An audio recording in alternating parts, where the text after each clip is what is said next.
नमस्कार दोस्तों। आपका स्वागत करता हूं आप ही के यूट्यूब चैनल में।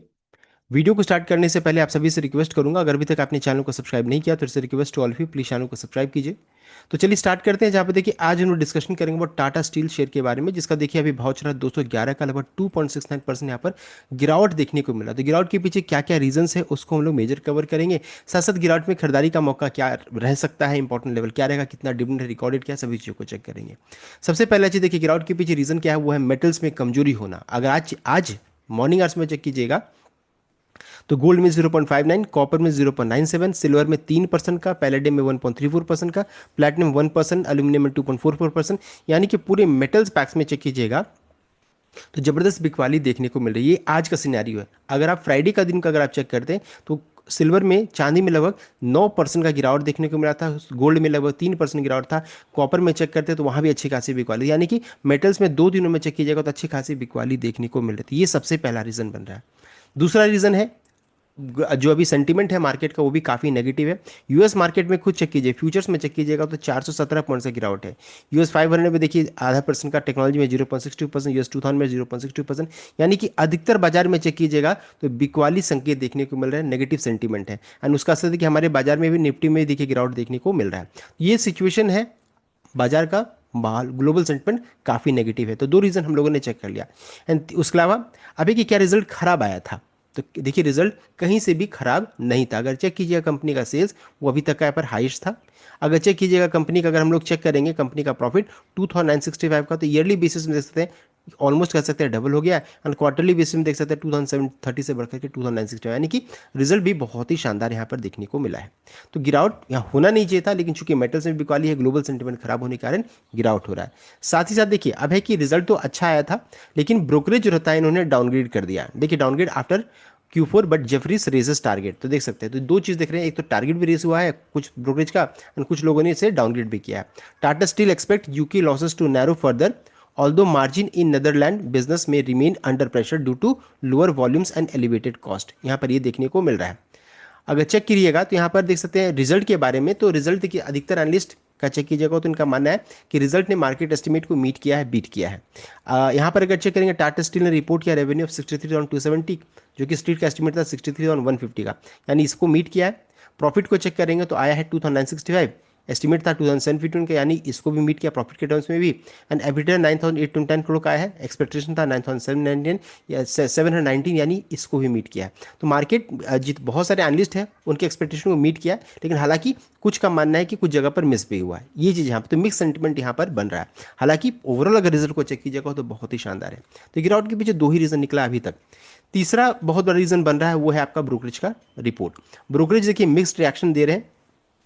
सबसे पहला चीज अगर चेक करेंगे, सीएलएस ने मेंटेन किया होल्ड रेटिंग, टारगेट प्राइस 225 का, 225 का यहाँ पर देखने को मिल रहा है, 225 का टारगेट है, यानी इससे काफ़ी नीचे ट्रेड कर रही है।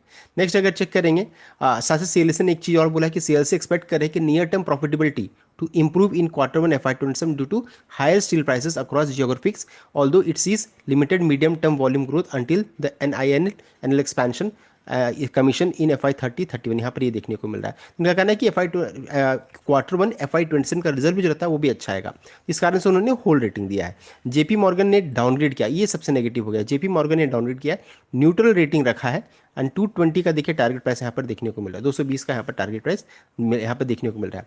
ब्रोकरेज ने कहा कि brokerage flagged regulatory cost headwind in the Netherland business, including the risk of early closure of coke and gas plant which may increase in cost related to raw material, freight and employee restructuring यहाँ पर है। तो किस कारण से downgrade किया वो भी रीजन यहाँ पर बता दिया। तो जेपी मॉर्गन डाउनग्रेड किया है। साथ साथ सिटी का चेक करेंगे, सिटी ने मेंटेन किया है sell rating with a price target of 200, सबसे कम किसी का टारगेट है वो है सिटी का 200 का। साथ सेल रेटिंग भी उन्होंने दिया है।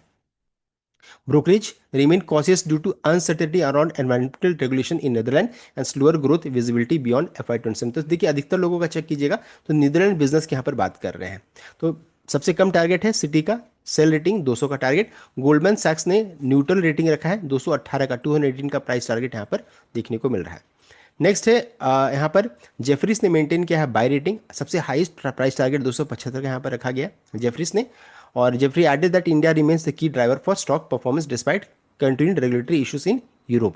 तो देखिए टारगेट प्राइस 200 का मिनिमम देखने को मिल रहा है एंड हाईएस्ट में जेफरीज का 275 का देखने को मिल रहा है। इन्वेस्टर का भी चेक करेंगे तो इन्वेस्टर ने होल्ड रेटिंग दिया है, प्राइस टारगेट 240 का 240 का है। मॉर्गन स्टैनली ने देखिए ओवरवेट रेटिंग दिया है, टारगेट प्राइस 215 का यहाँ पर देखने को मिल रहा है। तो देख सकते हैं एक ही है ब्रोकरेज जेपी मॉर्गन, जिन्होंने देखिए यहाँ पर डाउनग्रेड यहाँ पर उन्होंने किया है, तो ये भी एक रीज़न जेपी मॉर्गन ने एंड साथ साथ जेफरीज ने भी किया है, तो ये रीज़न यहाँ पर बन रहा है। तो ब्रोकरेज मिक्स्ड रिएक्शन है करंटली। सो अब अगर हम लोग चेक करेंगे अब इस सबका प्राइस कहाँ पर है, तो 200 मिनिमम है, 275 मैक्सिमम है एंड इस बीच में सब कोई फॉल कर रहे हैं, देख सकते हैं। यानी कि बहुत ज़्यादा गिरावट का भी चांसेस नहीं बन रहा है। एक होता नहीं कि बहुत ज़्यादा नीचे का टारगेट दे दिया, ऐसा कुछ नहीं। 200 मिनिमम है, 275 मैक्सिमम यहाँ पर देखने को मिल रहा है। चार्ट में भी वैसे ही संकेत है, देख सकते हैं अभी जैसे गिरावट बन रही है, तो हो सकता है ये जो गैप यहाँ पर है 197 की रेंज में, तो 200 और 197 के रेंज में आते थे फिर खरीदारी बन जाए, जो कि सबसे मिनिमम टारगेट यहाँ पर है। तो उस जगह पर सपोर्ट मिल जाना चाहिए। और यहाँ पर चूंकि लॉन्ग टर्म व्यू चेक करेंगे तो काफ़ी बुलिश चार्ट है, तो थोड़ा सावधानी से विटेट किया, ऐसे नहीं कि गिर रहा तो मैं सेल करके काम करूँ। एक जगह पर आने का जैसे सपोर्ट मिलेगा, बिकॉज बहुत सा रीज़न है। एक तो है रिजल्ट, कंपनी का बहुत शानदार है, रिजल्ट ने मार्केट एक्सपेक्टेशन को मीट किया है। तीसरा है ब्रोकरेज का जो मिनिमम टारगेट है ब्रोकरेज का, वो भी उसके अराउंड में पहुंच रही है, तो यहाँ पर रिवर्सल हो जाना चाहिए एंड एक गैप जो है वो भी फिल होता हुआ दिख सकता है। तो बहुत सारे रीजन है जिस कारण से रिवर्सल भी चांसेस है, तो इस चीज़ को ध्यान में रखकर कोई भी ट्रेड इनिशिएट कीजिएगा। और हम लोगों ने टारगेट प्राइस चेक कर लिया। नेक्स्ट है साथ साथ कंपनी ने डिविडेंड भी अनाउंस किया है, 4 रुपये 4 रुपीज़ पर शेयर का कंपनी ने डिविडेंड अनाउंस किया, जिसका रिकॉर्डेड 12 जून 2026 इस डिविडेंड का रिकॉर्डेड फिक्स किया गया है, देख सकते हैं। एंड पेमेंट कब तक होगा, तो on and from 6 July Monday से देखिए इसका पेमेंट भी करना स्टार्ट हो जाएगा। तो डिविडेंड भी है एंड बहुत सारे पॉजिटिव ट्रिगर भी है। एक ही चीज़ है कि आज मार्केट का सेंटिमेंट खराब है, ग्लोबल सेंटिमेंट खराब है, इस कारण से गिरावट हो रही है। मेटल में अच्छे खासे बिकवाली, वो भी रीजन बन रहा है। एंड तीसरा ब्रोकरेज का जो डाउनग्रेड्स हैं, ये 3 रीजन बन रहे हैं जिस कारण से स्टॉक में पिटाई हो रही है, और कोई यहाँ पर रीजन नहीं है। तो आप इसको ध्यान रखिएगा, 197 से 200 की इंपॉर्टेंट सपोर्ट का भी काम कर सकता है। तो ये था कंप्लीट अपडेट। आई होप आप लाइक किया, शेयर किया, चैनल को सब्सक्राइब कीजिएगा। Thank you.